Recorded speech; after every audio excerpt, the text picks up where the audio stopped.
Muito bem, deixa eu abraço aqui a Alessandra de Oliveira. Orlando, leva o ex-jogador da Silva do Cruzeiro. Ele é um excelente comentarista e pode falar muito sobre o Cruzeiro. Vai ser convidado, Alessandra. Manda o contato dele aqui. Gosto muito da Silva.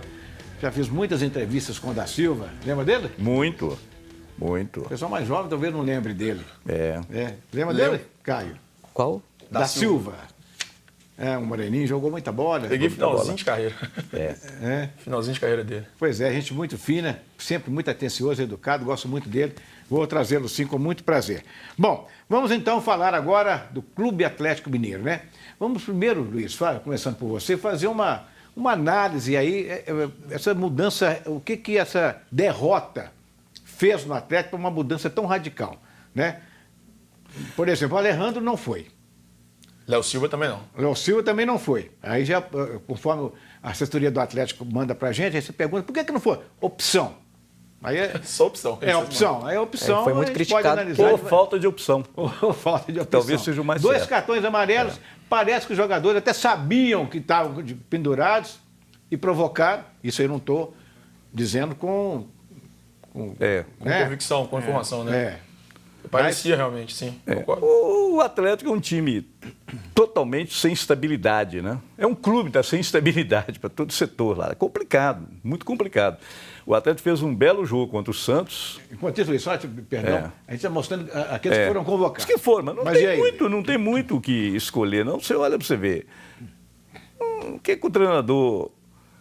Tem um erro aí de origem, né? Na formação desse elenco. Agora não vai resolver, tem que ser esses caras mesmo, que não tem outro. Os melhorzinhos que tinha lá para o Jair, tá machucado, não joga. Né? Xará, que não joga. Não joga. Deixa o Léo Silva, com toda a ruindade que possa estar no momento vivendo, e leva o Terence. Quem é Terence no Atlético hoje? Pois é, ué. Eu acho que a presença de vestiário do Leonardo Silva é imprescindível.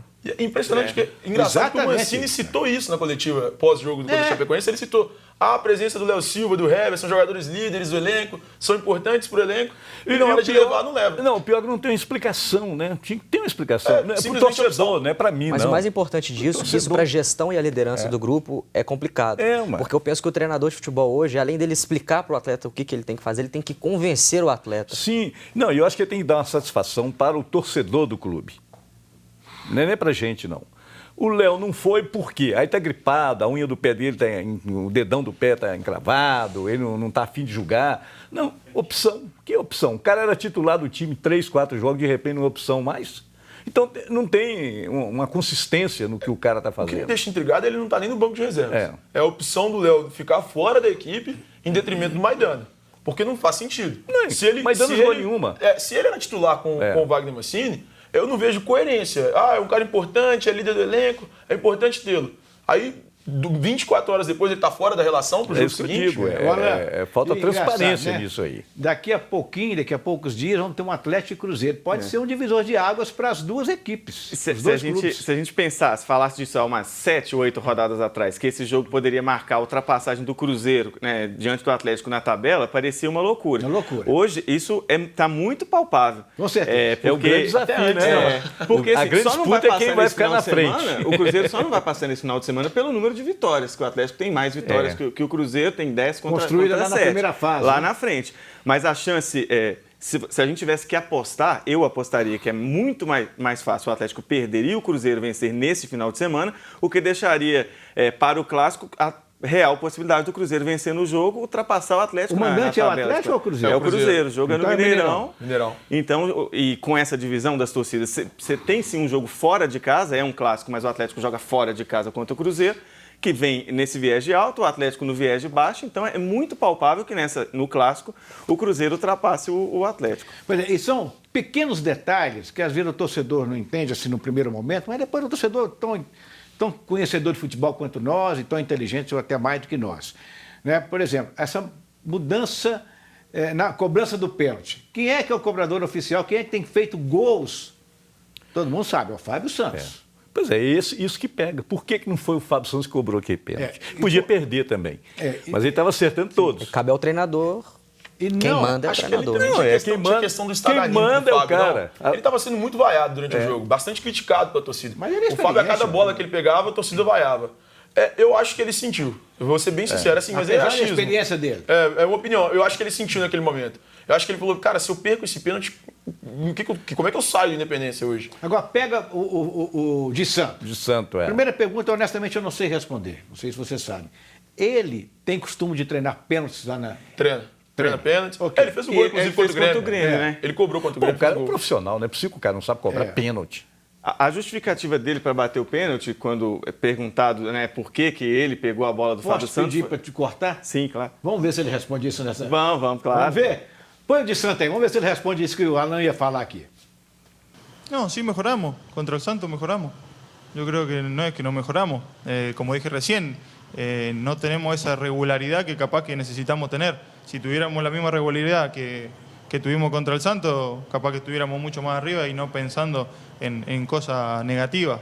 Yo creo que hay que buscarle las cosas positivas, hay que tratar de siempre mirar para adelante y no pensar en que estamos a 6, 7 o 5 puntos de abajo, hay que mirar para arriba. Por lo menos en lo personal, y yo creo que todo el grupo lo piensa así.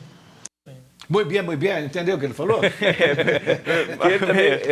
Ele é um argentino que viveu alguma parte da vida dele fora da Argentina. Então ficou mais complicado isso, que nem a língua dele direito.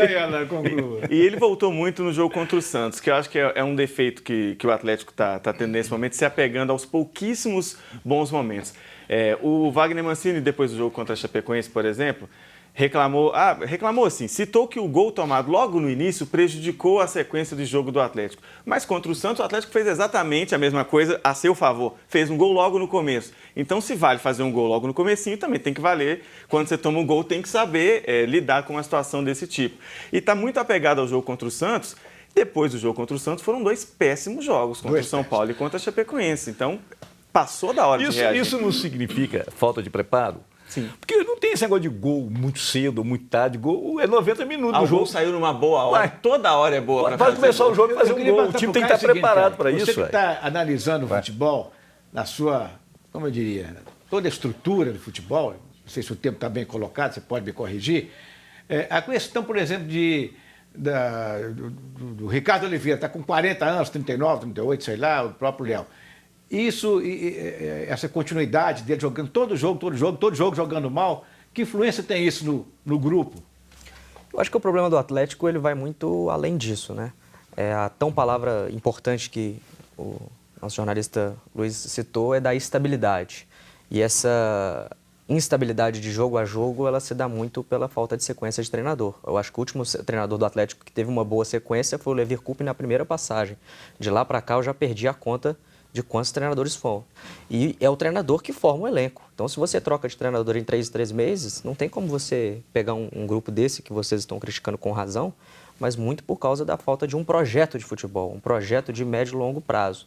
Então, a análise do Atlético, seja por Ricardo, Leonardo Silva, seja pela idade, eu acho que ela passa pela essa falta de projeto de futebol, de médio e longo prazo. Agora, apesar disso tudo, eu respeito muito o que você está falando, que você está dando um banho de bola para nós aqui, mas ver que o Ricardo Oliveira não está fazendo nada, todo mundo vendo. Vou falar uma coisa aqui, não sei se vocês prestaram atenção. Tá, o Ricardo tem, sei lá quantos anos que ele tem. 39. Não está aguentando correr. O Leonardo tem não sei quanto aguenta correr. O Márcio Araújo, acho que é mais velho que esses caras. Eu, desde menino, que eu vejo o Márcio Araújo jogar, jogou no Atlético, Flamengo, Palmeiras, correu, joga na Chape. Correu os 90 minutos, ninguém falou, o cara está cansado, o cara não corre, é o triste. Eu acho que é o seguinte, né? Obviamente que ele já está numa idade avançada, não é o mesmo de antes. Mas cabe ao treinador, ele ainda tem boas características, é inegável que ele é um bom finalizador. Então o treinador tem que montar o modelo de jogo dele adaptado às características e à realidade do jogador. Então talvez se ele não esteja rendendo tanto, eu acho que é muito injusto a gente individualizar, sendo que o coletivo do Atlético está muito mal. A partir do momento que o coletivo do Atlético estiver bem, e tiver armado propositalmente para o Ricardo Oliveira poder desempenhar aquilo que ele ainda sabe desempenhar, eu tenho certeza que ele vai voltar a jogar bem. Muito bem, meus amigos. Multimarcas Consórcio. Quando pensar em adquirir seu carro, sua moto, sua casa própria, faça consórcio. A melhor dica é essa, é procurar a Multimarcas Consórcios, o seu consórcio multibrasileiro. A Multimarcas Consórcios é patrocinadora oficial de grandes times brasileiros. A Multimarcas vai receber uma faixa de campeão esse ano, né? Sim, provavelmente duas, hein? Olha que podem ser duas, hein? Pode ser duas. É verdade. Tem uma América também? Não, o Flamengo da Libertadores. E Brasileiro. Ah, sim, é. Tríplice coroa do Flamengo, né? Tríplice coroa, Melhor é do que a do verdade. Cruzeiro, porque tem a Libertadores, verdade, tem a Copa realmente. do Brasil. Muito bem. Multimarcas Consórcios, ligue agora 031 3036 1688, 3036 1688, ou acesse o site multimarcas.com, aliás, multimarcasconsórcios.com.br. Bom, aí como é que vai ficar o time do Atlético agora para esse jogo? Volta o Hever para a zaga? Eu acho que ele recua o Hever para a zaga, jogará com, eu acho, com Natan e Elias ali no meio-campo. E vai ficar a dúvida em relação à parte da frente, porque ele perdeu 2 jogadores importantes. O Casares, que embora não viesse como titular, é um jogador que tem qualidade, talvez o jogador com mais qualidade nesse elenco, e perdeu o Otero, que era titular dessa equipe. Então talvez ele tente uma composição um pouco diferente, talvez usando o Bruninho, o Terans, que é um jogador que não vem a sendo questão, usado. vou te cortar, vem a questão. O pessoal não está jogando junto, está treinando, mas treino, jogo é jogo. E nem treinando, né? Porque, Orlando, como é que treina nessa sequência atual? Não tem treino, não. Não tem tempo para treinar. Então, assim, é complicado, não tem jeito de treinar. E aí acaba tendo que ir na palavra, na conversa. E ele disse, ó, meu primeiro jogo aqui, eu tive que ir na base da conversa, não pude treinar. E colocou o Hever como volante. Eu acho até que essa formação funcionou contra o Santos, funcionou sim, vai lá, né? E funcionou também contra o CSA no segundo tempo do jogo, mas eu acho que já deu para perceber que não dá para manter o Hever ali naquela função. Mas nesse último o time jogo, fica muito lento. o Hever já ficou meio eu acho complicado. que fica muito lento na recomposição. Eu acho que perde um pouco a velocidade que os outros atletas têm, no caso do Jair, ou até o próprio Zé Wellison, na recomposição defensiva. Acho que o Hever não consegue fazer com tanta qualidade, embora ele seja um defensor. Eu acho que isso atrapalha um pouco a forma de jogar do Atlético. E acho que o Hever, depois disso, o Wagner Mancini falou algumas vezes que o Hever jogou bem. O gol que ele fez contra o CSA potencializou essa atuação dele, que foi ok, não foi uma brilhante atuação no segundo tempo contra o CSA, e o belo lançamento que ele deu contra o Santos, mas que também colocou a atuação melhor do que, na verdade, ela foi. O Hever nessa posição está sendo, essa posição de volante para o Hever está sendo ruim para o time e ruim, acho que para o Hever, que vai sendo exposto, daqui a pouco a torcida pega no pé do jogador que, se for recuado, vai voltar a ter um rendimento melhor. Ok, meus amigos, rápido intervalo, daqui a pouquinho, como sempre acontece, todo dia está acontecendo isso, o tempo voou. Quarto bloco vem aí. Até já.